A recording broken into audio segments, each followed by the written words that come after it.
ఈర్ష్య, అసూయ, ద్వేషం అనేటటువంటి సహజ సిద్ధ మానవ లక్షణాలను పెట్టుబడిగా పెట్టి ఇప్పుడు కథ నడుపుతున్నారు. కానీ ఈ దేశంలో వాస్తవంగా గతంతో పోల్చుకుంటే పేదరికం చాలా వరకు పోయింది.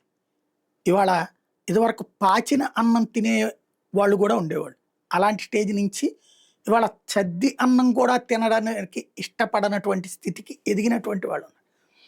పేదరికం నుంచి మధ్యతరగతి వర్గానికి, మధ్యతరగతి వర్గం ఎగువ మధ్యతరగతి వర్గానికి ఈ 10-11 ఏళ్లలో బాగా ఎదిగారు. అది ప్రపంచమే గుర్తించింది. 40 కోట్ల మంది పేదరికం నుంచి బయటపడ్డారు. అదంతా ఒక ఎత్తైతే సజీవ సాక్ష్యం, ఫిగర్స్ పరంగా ఉన్నటువంటి సాక్ష్యం మన దేశంలో గత 30 ఏళ్లలో ఎన్నడూ లేనంత అధికంగా సంపద సృష్టి 20-25 మధ్యలో జరిగిందన్నది మోతిలాల్ ఓస్వాల్ 30వ వార్షిక వెల్త్ క్రియేషన్ స్టడీ చెప్తోంది. స్టాక్ మార్కెట్లో నమోదైన కంపెనీల్లో 100 అత్యుత్తమ కంపెనీల 148 లక్షల కోట్ల సంపద సృష్టించినాయి.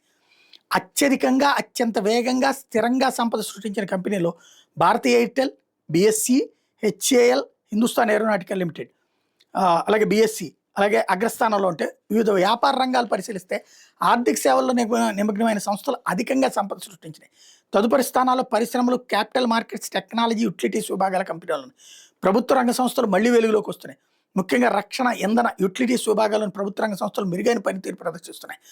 మన స్థూల జాతీయోత్పత్తి గత 17 సంవత్సరాల్లో $1,00,000 కోట్ల, అంటే సుమారు 90 లక్షల కోట్ల నుంచి 4 లక్షల కోట్ల డాలర్లు, అంటే 360 లక్షల కోట్లకి పెరిగింది. వచ్చే 17 ఏళ్లలో, అంటే 2042 నాటికి 16 లక్షల కోట్ల డాలర్లు, అంటే 1440 లక్షల కోట్లకి చేరుకోబోతోంది. ప్రపంచవ్యాప్తంగా సంపద సృష్టి పెరుగుతుంటే మన దేశంలో అది మరింత వేగంగా జరుగుతున్నది అన్నటువంటిది ఈ నివేదిక చెప్తున్నటువంటి అంశం. రాబోయేటటువంటి రోజుల్లో ఇంకా ఎదుగుదల ఉంది భారతదేశానికి అన్నటువంటి లెక్క చెప్తున్నారు.